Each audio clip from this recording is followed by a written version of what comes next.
तो क्या मैडम करेंगे क्या मैडम पहले? प्रत्यर्पण करवाओगी क्या? हैं? आज अपन पहले प्रत्यर्पण करेंगे, ठीक है। ठीक है मैडम। प्रत्यर्पण क्या होता है, प्रत्यर्पण का सिद्धांत क्या है? प्रत्यर्पण ये होता है कि ये प्रत्यर्पण का सिद्धांत क्यों आया अंतरराष्ट्रीय विधि में। आप रिकॉर्डिंग नहीं करोगे क्या मैडम? हाँ जी, रिकॉर्डिंग चालू है, ठीक है। अच्छा सॉरी। हाँ, हाँ कोई दिक्कत ठीक नहीं है। है। तो आज अपन प्रत्यर्पण करते हैं, ठीक है। प्रत्यर्पण क्या है, क्यों अब ये प्रत्यर्पण का सिद्धांत अंतरराष्ट्रीय विधि में अपनाया क्यों गया?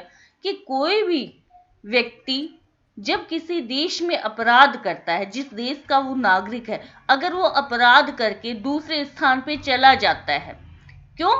वो चाहता है कि मैं अपने देश की स्थानीय अधिकारिता से बाहर चला जाऊं अपराध करके, तो मुझे दंड ना मिले, इसलिए वो क्या बाहर चला जाता है। तो जिस देश में उसने अपराध किया है या जिस देश का वो नागरिक है, उसको ये अधिकार है कि वो उसे दंडित करने का क्षेत्राधिकार अपने पास रखे, चाहे वो कहीं भी चला जाए तो उसे वापस बुला के उसे दंड देने का क्षेत्राधिकार उस देश को है जहां पर उसने अपराध किया है। ये क्यों अपनाया गया? अब उसको वापस बुलाया कैसे जाएगा?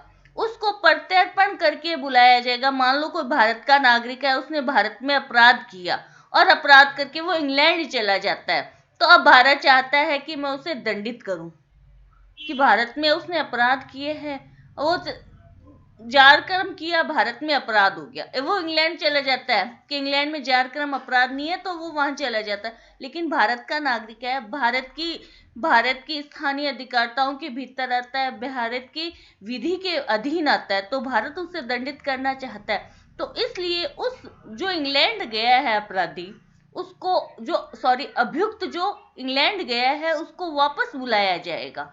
वो कैसे बुलाया जाएगा? वो प्रत्यर्पण की संधि के द्वारा बुलाया जाएगा। अगर दो देशों के बीच में प्रत्यर्पण की संधि होगी तभी वो वापस आएगा, अन्यथा वो वापस नहीं आएगा।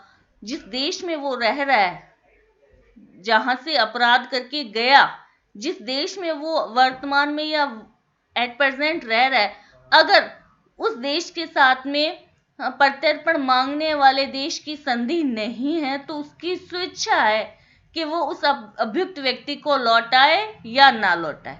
लेकिन अगर प्रत्यर्पण की संधि दोनों देशों के बीच में है, तो उसकी लीगल ड्यूटी बन जाती है, विधिक कर्तव्य बन जाता है कि वो प्रत्यर्पण की संधि है तो वो अभियुक्त को अपराध करने वाले देश में लौटाएगा जहां का वो नागरिक है या जहां की विधि उस पर अप्लाई होती है, ठीक है। तो अब आता है अगला क्वेश्चन, हेडिंग आती है इसमें, क्या क्या ये सामान्य कर्तव्य है क्या हर देश का, कि कोई अपराधी उसके देश में आ गया, उसकी सीमाओं में आ गया, तो क्या उस देश का जिसकी सीमाओं के अंदर एंटर हुआ वो अभियुक्त व्यक्ति, तो उसका क्या सामान्य कर्तव्य है क्या ये? नहीं, इसका कोई सामान्य कर्तव्य नहीं है, ये द्विपक्षीय संधियों पर निर्भर करती है। अगर देशों के बीच में संधि होगी प्रत्यर्पण की, तो ही वो अभियुक्त व्यक्ति को वापस लौटाएगा अपराध करने वाले देश, अपराध जिस देश में उसने अपराध किया उस देश को, अन्यथा नहीं लौटाए। और अगर कोई दो देश ऐसे हैं जैसे भारत और इंग्लैंड है और इनके बीच में प्रत्यर्पण की संधि नहीं है और अभियुक्त भारत का अभियुक्त है और वो इंग्लैंड चला जाता है, प्रत्यर्पण नहीं है, लेकिन वहां इंग्लैंड की स्वेच्छा है कि वो स्वेच्छा है कि प्रत्यर्पण की संधि ना होने के बावजूद भी वो उस अभियुक्त व्यक्ति को भारत को लौटा सकता है, उसकी स्वेच्छा है, वो बाउंड नहीं है। लेकिन अगर प्रत्यर्पण की संधि है तो उसका विधिक उत्तरदायित्व तो बन जाता है कि वो उसे लौटा देगा, ठीक है। अब आता है प्रत्यर्पण की डेफिनेशन। प्रत्यर्पण की डेफिनेशन दो विधि शास्त्रियों ने दी है, प्रोफेसर ओपेनहाइम ने दी है और प्रोफेसर ग्रोशेस ने दी है। प्रोफेसर ओपेनहाइम क्या कहते हैं कि अपराधी को जिस देश में उसने अपराध किया है या जहां का वो अभियुक्त है, उस देश को जहां पर वो एट प्रेजेंट उस समय उपस्थित है, लौटा देना ही प्रत्यर्पण है। कि जिस अपराधी ने जिस देश में अपराध किया, जहां पे उसने क्राइम की, या जहां का वो अभियुक्त है, और एट प्रेजेंट जहां पर है वो, जिस देश में है उस देश का के द्वारा उसको अपराध करने वाले देश को लौटा देना ही क्या है? प्रत्यर्पण है। सीधी सी डेफिनेशन है कि अपराधी को जिस देश में उसने अपराध किया या जहां का वो अभियुक्त है, और उस देश में जहां पर एट प्रेजेंट उस समय वो है, वहां लौटा देना ही प्रत्यर्पण है। फिर आते हैं विधि शास्त्री ग्रोशेस के अनुसार प्रत्येक देश का कर्तव्य।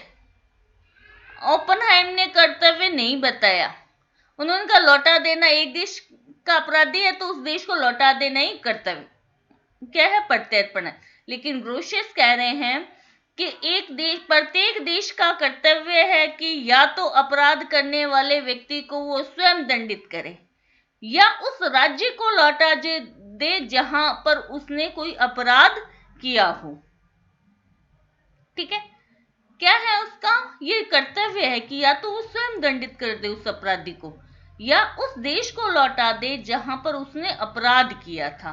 परंतु ऐसा कोई राज्य अपने ऊपर उत्तरदायित्व नहीं लेता कि मैं कोई भी देश का अपराधी आएगा, मेरे यहाँ आएगा और मैं इसको दंडित करने का, ऐसा उत्तरदायित्व कोई भी राज्य स्वीकार नहीं करता।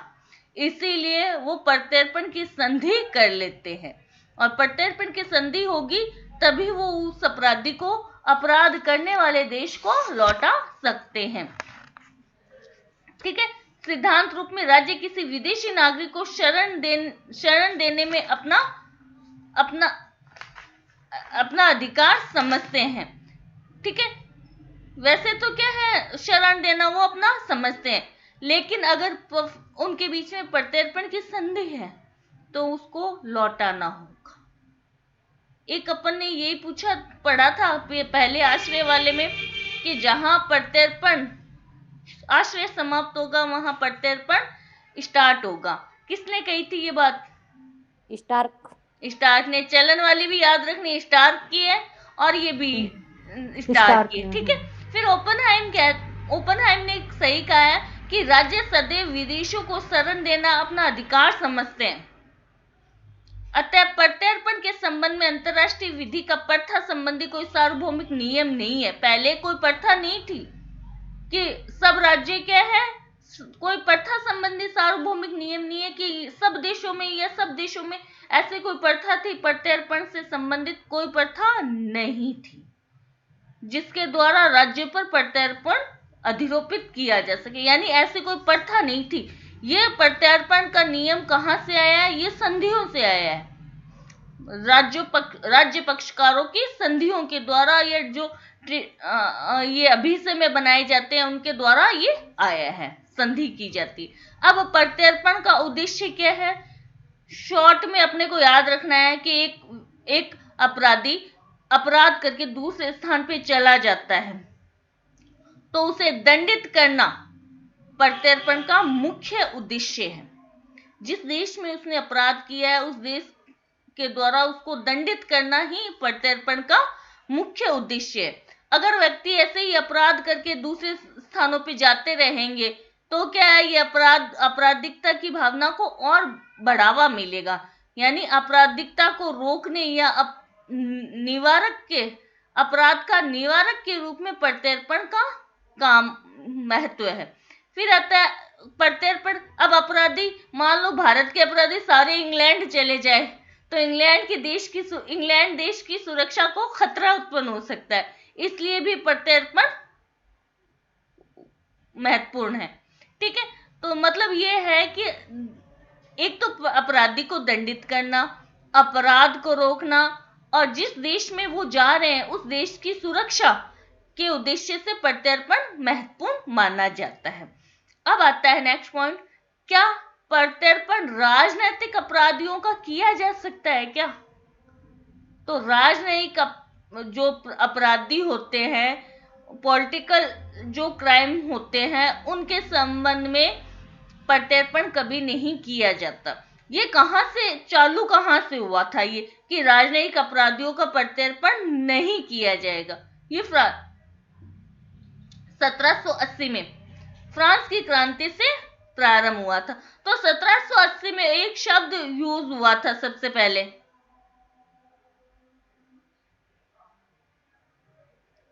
मानवाधिकार के लिए अंतरराष्ट्रीय विधि शब्द का प्रयोग कब हुआ था?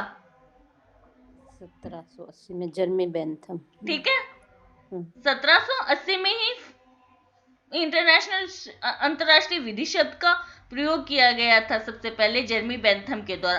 तो यहाँ पर भी अपने को याद रखना है कि राजनीतिक अपराधियों का प्रत्यर्पण नहीं किया जाएगा। इसका सबसे पहले प्रारंभ किया गया था 1780 में और फ्रांस की क्रांति के द्वारा। इसमें एडवर्ड कॉलिंस कहते हैं, अधिकतर राज्य ऐसे व्यक्तियों का प्रत्यर्पण करने से इनकार कर देते हैं जिन्होंने कोई राजनीतिक उद्देश्य के लिए कोई अपराध किया है।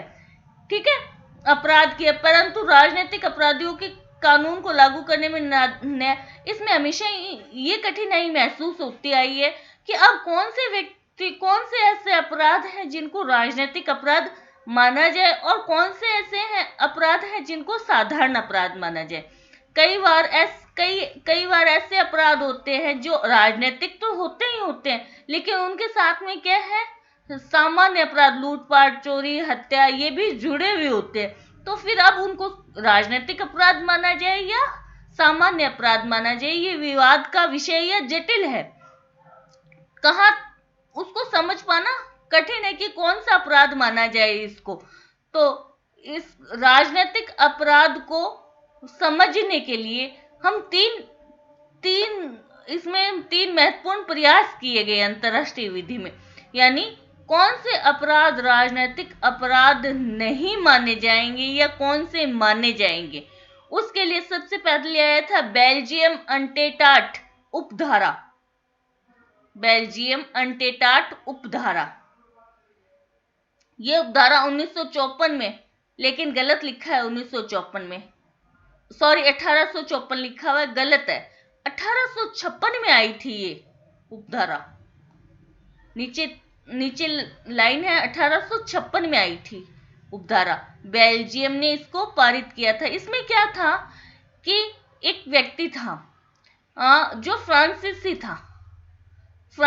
था और वो क्या है, फ्रांसीसी निर्माता था और जो बेल्जियम का अधिवासी था, बेल्जियम में रहने वाला था। उसने क्या है, वहां पर एक फोरमैन था, यानी क्या मैनेजर था। उसने क्या किया, वहां के नेपोलियन तृतीय की हत्या कर दी। हत्या करने के प्रयोजन से क्या, लिली और क्लेस के मध्य, यानी दो स्थान है ये, लिली और क्लेस, इनके बीच में रेल लाइन में क्या विस्फोटक पदार्थ लगा दिया। ये जो जैक्विन था, ये कहाँ का था, फ्रांस का था और इसने क्या है, बेल्जियम में क्या है, अपराध करने, यानी नेपोलियन थर्ड जो था उसको मारने के लिए रेल लाइन की पटरी के बीच में क्या विस्फोटक पदार्थ लगा दिया और पदार्थ लगाने से क्या है, वो मर गया जो नेपोलियन तृतीय था। तो वहां पर फ्रांस ने बेल्जियम से प्रार्थना की कि इस अपराधी ने जो अपराध आपके देश में किया है, आप इस अपराधी को हमें लौटा दो प्रत्यर्पण की संधि द्वारा। तो बेल्जियम ने कहा कि नहीं, इसने तो नेपोलियन तृतीय राजा को मारा है, तो ये तो अपराध क्या है, राजनीतिक अपराध है, इसमें हम प्रत्यर्पण की संधि द्वारा आपको लौटा नहीं सकते, क्योंकि राजनीतिक अपराधियों को प्रत्यर्पण की संधि के तहत लौटाया नहीं जाता। अब राजनीतिक अपराध कौन सा माना जाए, इसके लिए यानी बेल्जियम ने मना तो कर दिया कि नहीं भी, हम ये राजनीतिक अपराध है, इसको लिए हम नहीं लौटाएंगे जैक्विन को। तो बेल्जियम ने राजनीतिक अपराध को निश्चित करने के लिए 1856 में बेल्जियम अनटेटाट उपधारा पारित की और इस उपधारा के अनुसार किसी भी विदेशी सरकार के प्रधान या उसके परिवार के किसी भी मेंबर की हत्या को राजनीतिक अपराध नहीं समझा जाएगा। राजनीतिक अपराध नहीं समझा जाएगा। यानी इसने कह दिया कि ये क्या है, साधारण अपराध माने जाएंगे फिर, और इनको साधारण अपराध मान के प्रत्यर्पण किया जाएगा। नेगेटिव में बात बताई है, बेल्जियम अटेंटाट कब का है उपधारा?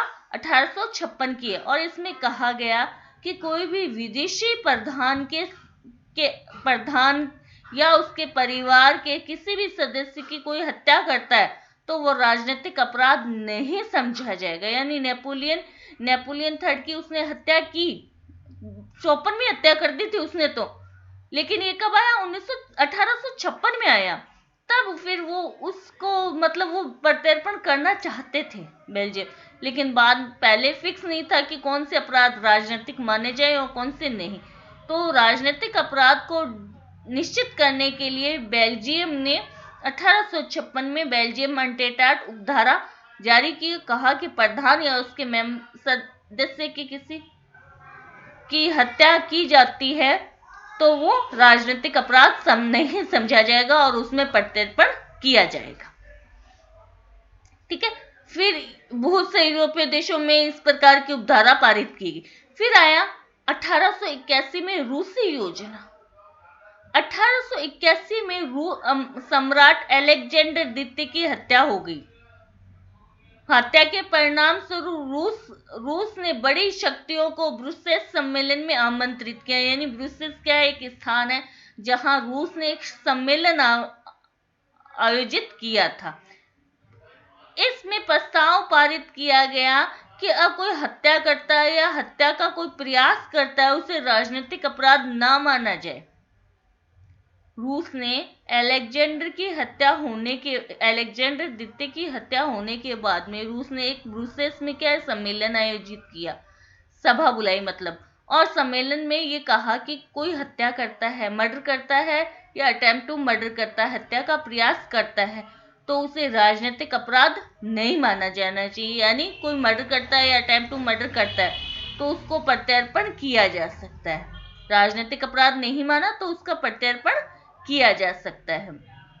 लेकिन जो ये सम्मेलन रूस ने बुलाया, इसमें इंग्लैंड और फ्रांस जो महाशक्तिशाली देश थे उस समय, उन्होंने भाग नहीं लिए, इसलिए ये प्रस्तावित सम्मेलन पूर्ण नहीं हो सका। फिर आया 1892 में स्विट्जरलैंड ने क्या है, एक प्रत्यर्पण संबंधी प्रस्ताव पारित किया कि कौन से अपराधों को राजनीतिक अपराध माना जाए और कौन से को नहीं। तो उसने एक अधिनियम पारित किया और अधिनियम के अनुच्छेद 10 में राजनीतिक अपराधों के लिए प्रत्यर्पण न करने के सिद्धांत को स्वीकार किया, और इसमें यह प्रावधान रखा कि कोई अपराध किया जाए और उसमें मुख्य विशेषता राजनीतिक अपराध नहीं है। यानी कोई भी क्राइम किया जाता है, कोई अपराध किया जाता है तो उससे मुख्य क्या है? अगर राजनीतिक नहीं है, एक मुख्य पॉइंट होता है, फिर उससे जुड़ी हुई सेक्शंस लगाते हैं अपन। जैसे मर्डर के साथ में अब वो सेक्शन 34 भी लगा देते हैं, सेक्शन 323 भी लगा देते हैं, मतलब वो सेक्शंस जोड़ते हैं, वो कहते हैं अन्य अपराध होते हैं। तो अब अगर मुख्य अपराध अगर राजनीतिक अपराध नहीं है, लेकिन उसके साथ जुड़े हुए जो अपराध है वो क्या है? सामान्य अपराध है, तो वहां पर प्रत्यर्पण किया जाएगा, क्योंकि मुख्य अपराध राजनीतिक अपराध नहीं है। अगर मुख्य अपराध राजनीतिक अपराध होता तो प्रत्यर्पण नहीं किया जाता। ठीक है, तो 1856, 1881 और 1892 तीन ऐसे ये बेल्जियम अटेंटाट उपधारा, 1881 में रूसी योजना, 1892 में स्विट्जरलैंड के द्वारा एक प्रस्ताव पारित किया गया था। ठीक है, फिर 16 नवंबर 1937 में इसमें एक ये जो स्विट्जरलैंड द्वारा पारित किया गया था, ये जो अधिनियम पारित किया गया था प्रत्यर्पण के राजनीतिक अपराधों से संबंध में, इसमें क्या है? 23 देशों ने एक साथ अब इस अभिसमय पे सिग्नेचर कर दिए। इसमें 2 अभिसमय भी आए। फिर पहला अभिसमय यह था कि आतंकवाद से संबंधित कोई भी अगर अपराध होता है तो वहां पर प्रत्यर्पण किया जाए। आतंकवाद से संबंधित अगर कोई भी अपराध होता है तो वहां पर प्रत्यर्पण किया जाएगा। और 16 नवंबर 1937 को ही 10 देशों ने इस अभिसमय पे सिग्नेचर कर दिया। और इस अधिनियम में मतलब एक तो अभिसमय आया कि आतंकवाद से संबंधित कोई भी अपराध करता है तो उसका प्रत्यर्पण किया। दूसरा अभिसमय आया उसी दिन 16 नवंबर 1937 को, उसी दिन एक दूसरा अभिसमय आया जिसमें कहा कि प्रत्यर्पण से संबंधित अगर कोई विवाद होता है तो उसका प्रत्यर्पण ना किया जाके, प्रत्यर्पण से संबंधित यानी मामला दो देशों के बीच में आ रहा है तो वहां प्रत्यर्पण न करके उसको दंडित करने के लिए अंतरराष्ट्रीय आपराधिक या दंड न्यायालय की स्थापना की जानी चाहिए। यानी मान लो भारत से इंग्लैंड चला गया व्यक्ति अपराध करके, तो अब इंग्लैंड से वापस भारत लाने की आवश्यकता नहीं है। अभी समय आया कि उसके लिए अंतरराष्ट्रीय आपराधिक या दंड न्यायालय की स्थापना कर दी जाए कि वो अंतरराष्ट्रीय न्यायालय, इंटरनेशनल कोर्ट ही, जो क्रिमिनल कोर्ट बनेगी इंटरनेशनल, वो इसको दंडित कर देगी, वो इसको पनिशमेंट दे देगी। तो प्रत्यर्पण की आवश्यकता नहीं है। लेकिन ये दोनों ही अभिसमय, एक तो आतंकवाद वाला और एक क्रिमिनल कोर्ट वाला, दोनों ही अभिसमय पारित नहीं हो सके। क्योंकि जितने देशों का या जितने देश राज्य पक्षकारों का उसको अनुसमर्थन चाहिए था उतना अनुसमर्थन इस अभिसमय को प्राप्त नहीं हुआ, इसलिए ये दोनों ही अभिसमय पारित लागू नहीं हो पाए। फिर इसमें आया जनवद अभिसमय 1948 है। इसमें नरसंहार वाला वैसे अपन कितना पढ़ते हैं, 1951 नहीं पढ़ते क्या?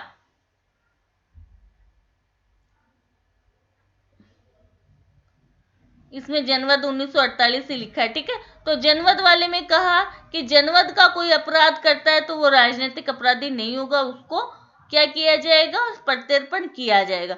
ऐसे ही अगर कोई वायुयान अपहरण करता है, एरोप्लेन वगैरह या जो हवाई जहाज है उसका अपहरण करता है, हाईजैक करता है, तो वो राजनीतिक अपराध नहीं होंगे, उनका प्रत्यर्पण किया जाएगा।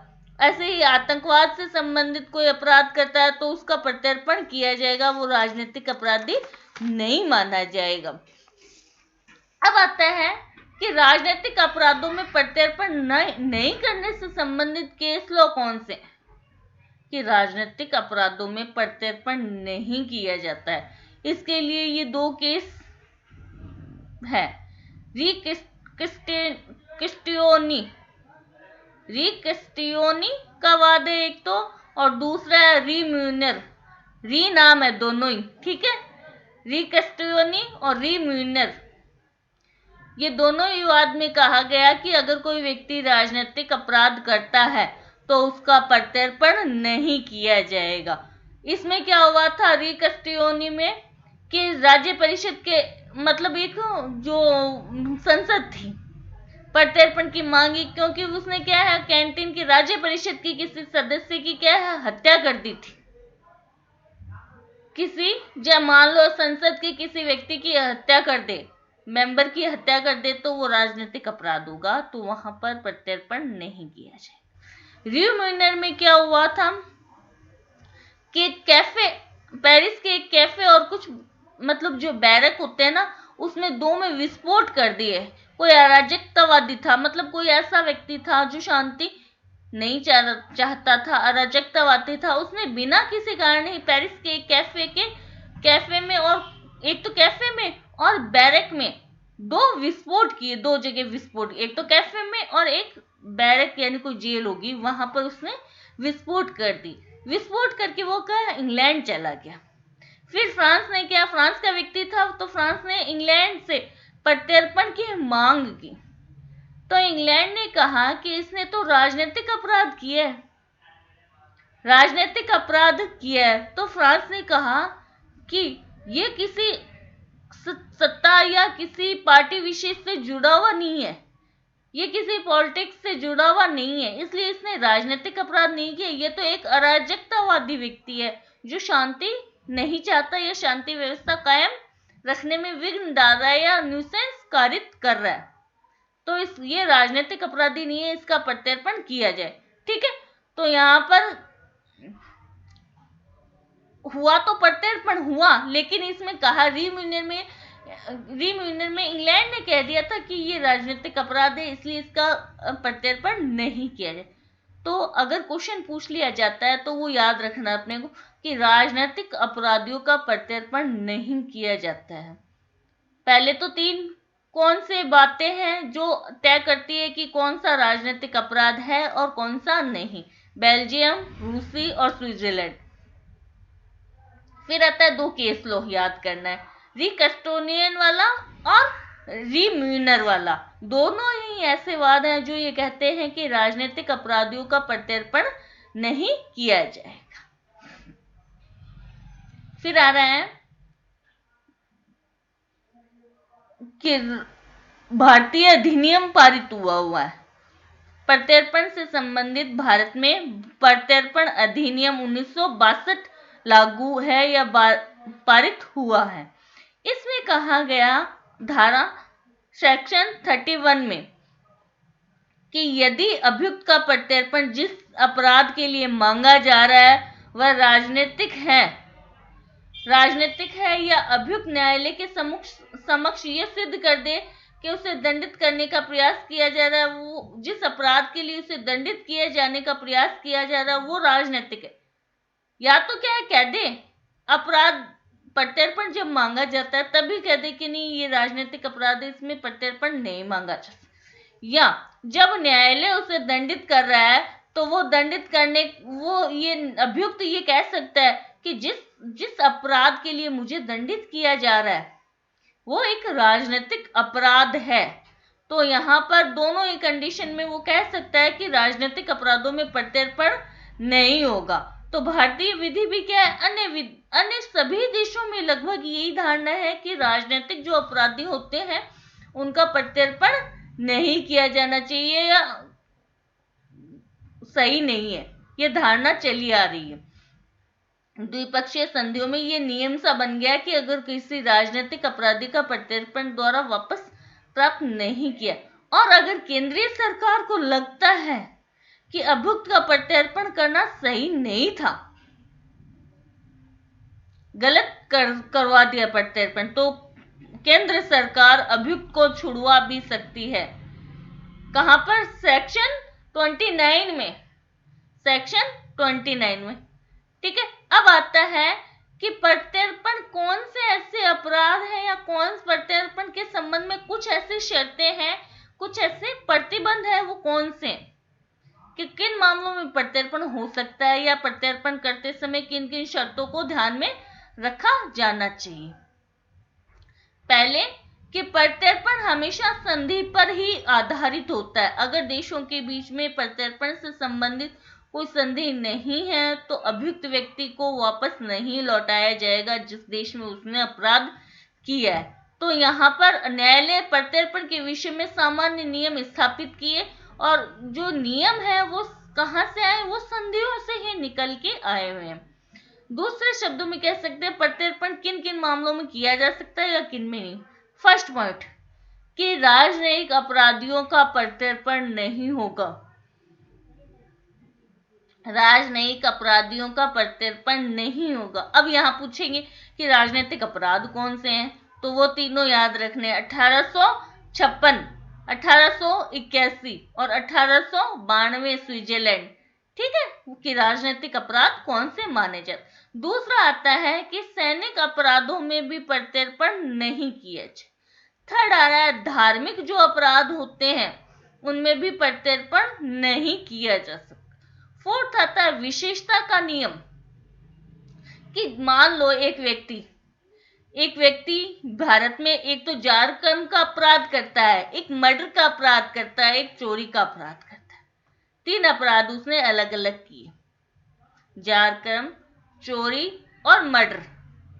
3 अपराध किए और करके वो इंग्लैंड चला गया। सारे अपराधी इंग्लैंड ही जा रहे हैं, ठीक है, एग्जाम्पल में। ठीक है, वो इंग्लैंड चला गया। क्या किया उसने? जारकर्म, चोरी और मर्डर, 3 अपराध किए और इंग्लैंड चला गया। फिर भारत प्रत्यर्पण संधि है इंग्लैंड और भारत के बीच में, तो वो उसका प्रत्यर्पण चाह रहे हैं, तो वो भारत चाहेगा कि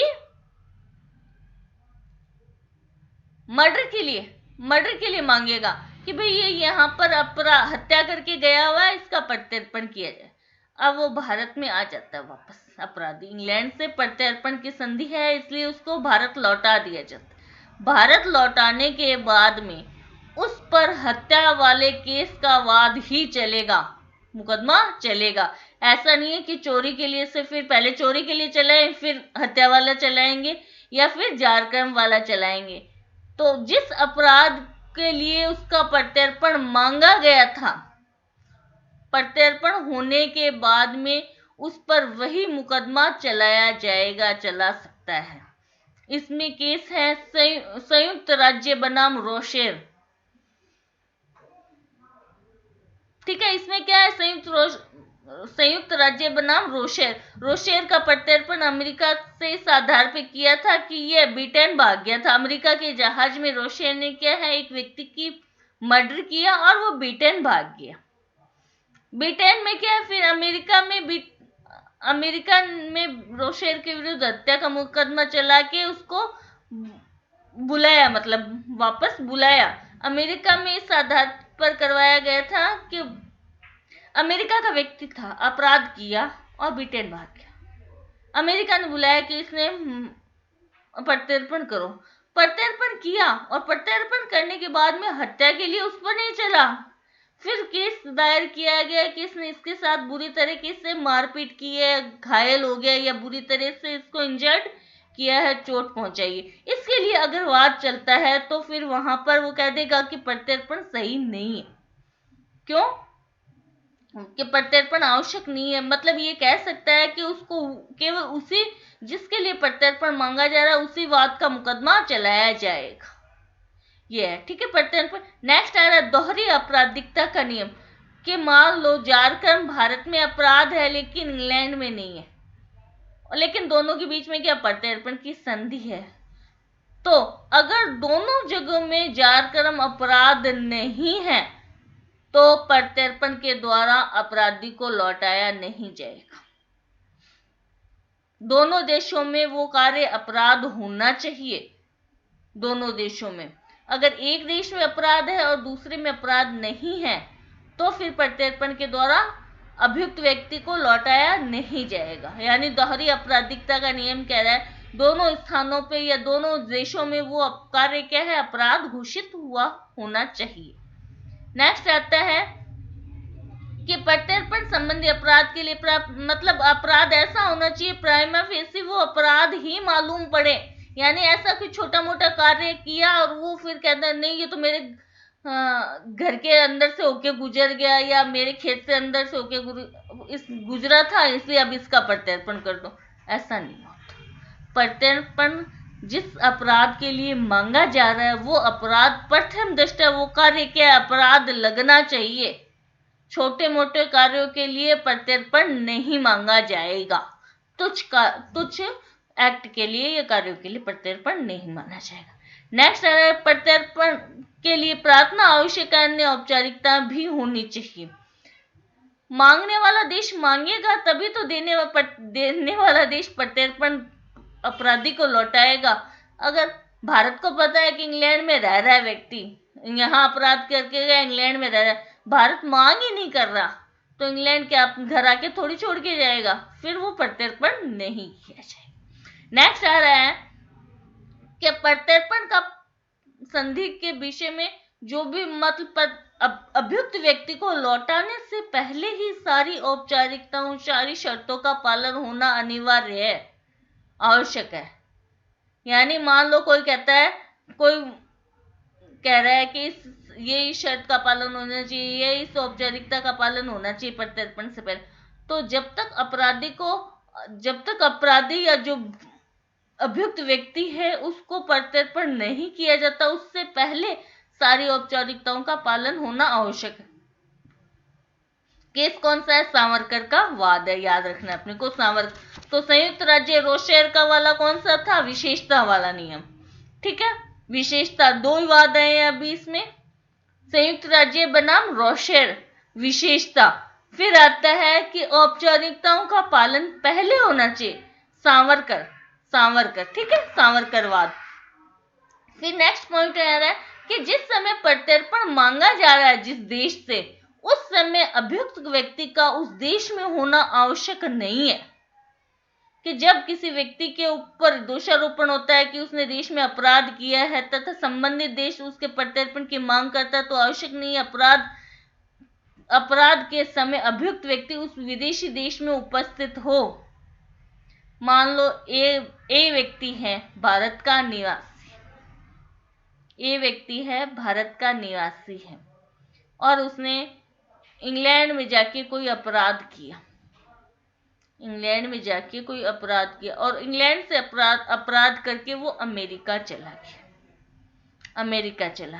तो अब भारत की विधि उस पर लागू होती है। तो भारत चाहता है कि उस व्यक्ति का प्रत्यर्पण मिले, तो भारत क्या करता है, अमेरिका से उसका प्रत्यर्पण की मांग कर सकता है, क्योंकि अमेरिका में उसने अपराध नहीं किया।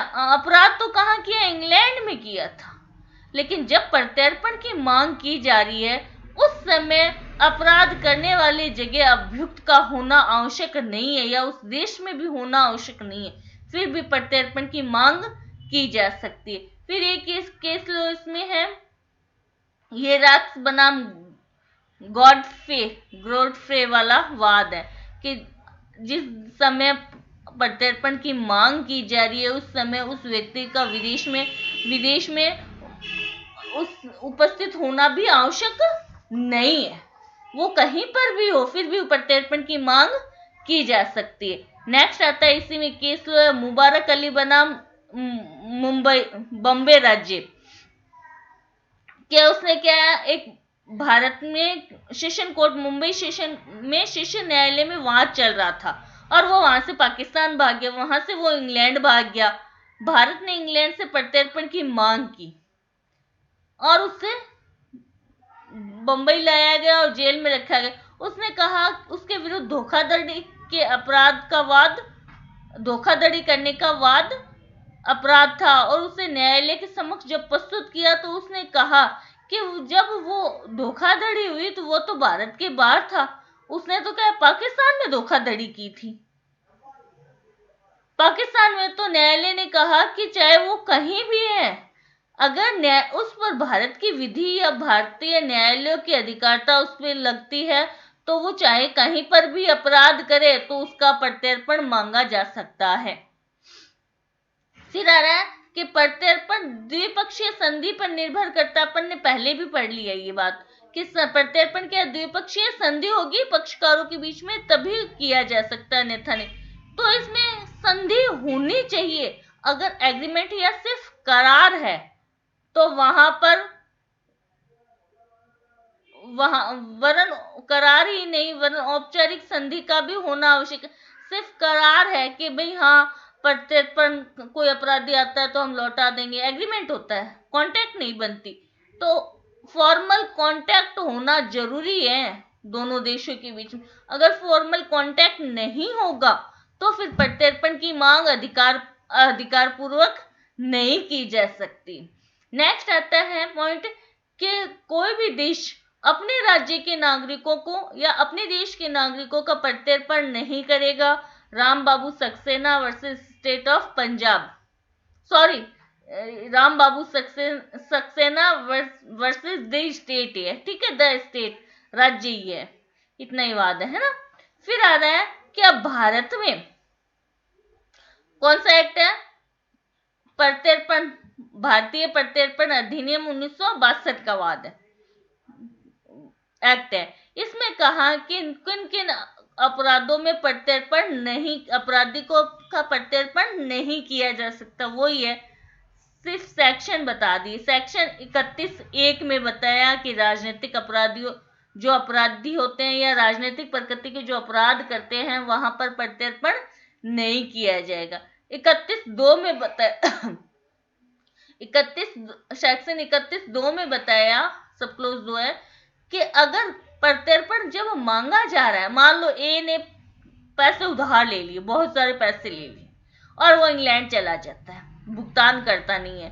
अब जो ऋणदाता थे, ए के जो ऋणदाता थे, वो टाइम बाउंड होने के बाद में भारत में वाद संस्थित करते हैं। वहां 3 साल होता है ऋण का भुगतान करने के टाइम पीरियड लिमिटेशन। 3 साल बाद वाद दायर करते हैं और कहते हैं कि अब हमें इसका लौटा दो, प्रत्यर्पण कर दो। तो टाइम बाउंड समय वर्जित कोई प्रत्यर्पण मांगा जाता है तो फिर वहां प्रत्यर्पण नहीं होगा।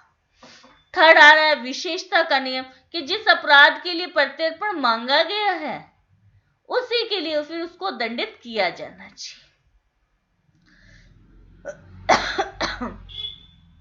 नेक्स्ट पॉइंट आता है 31(4) कि अगर जिस व्यक्ति का प्रत्यर्पण मांगा गया है, अगर वो पहले से ही जिस देश से मांगा गया उस देश में पहले से ही उसके विरुद्ध क्या है, मुकदमा चल रहा है या वाद चल रहा है और वो किसी कारागार में बंद है, तो जब तक वो सजा भुगत नहीं लेता कारावास की, कारागार की, तब तक उसे प्रत्यर्पण के लिए नहीं किया जाएगा या जब तक वो प्रत्यर्पण नहीं किया जाएगा, जब तक उसे छोड़ नहीं दिया जाए या वो सजा ना भुगत ले। क्वेश्चन आया था इसके 5वां पॉइंट 31(5) का, कि अगर प्रत्यर्पण के संबंध में अगर किसी मजिस्ट्रेट के द्वारा किसी अभियुक्त को जेल भेज दिया जाता है तो जेल भेजे जाने से कितने दिनों के भीतर, कितनों दिनों तक उसका प्रत्यर्पण नहीं किया, कि मजिस्ट्रेट ने मान लो 1 तारीख को उसको जेल भेज दिया तो 15 दिन तक यानी 16 तारीख के बाद ही उसका प्रत्यर्पण किया जाएगा, पहले नहीं किया जाएगा।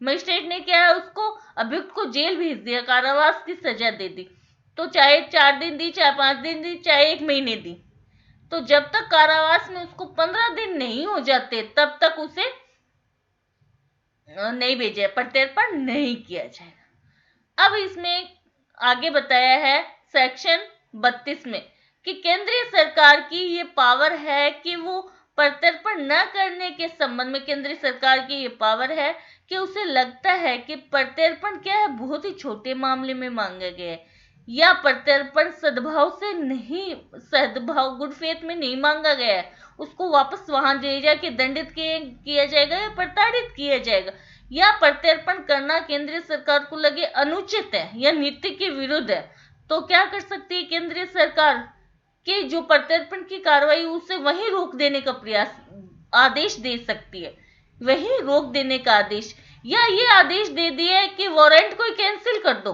वारंट रद्द कर दो, या उसको अरेस्ट किया हुआ है तो उसे छोड़ने का भी निर्देश दे सकती है। अब प्रत्यर्पण से संबंधित केस लो के नाम याद करने, सारे मैटर याद नहीं करने। सावरकर का है, रामबाबू सक्सेना का है, सीसी मेनन का वाद है और सावरकर, धर्म तेजा, मुबारक अली, ये 5-7 नाम है, ये इनके नाम याद करने। प्रत्यर्पण में इतना ही था और कुछ आगे नहीं है, ठीक है, प्रत्यर्पण इतना ही है। हाँ मैडम, एक चीज है ना, वो गलत बता दिया आपने। क्या? ये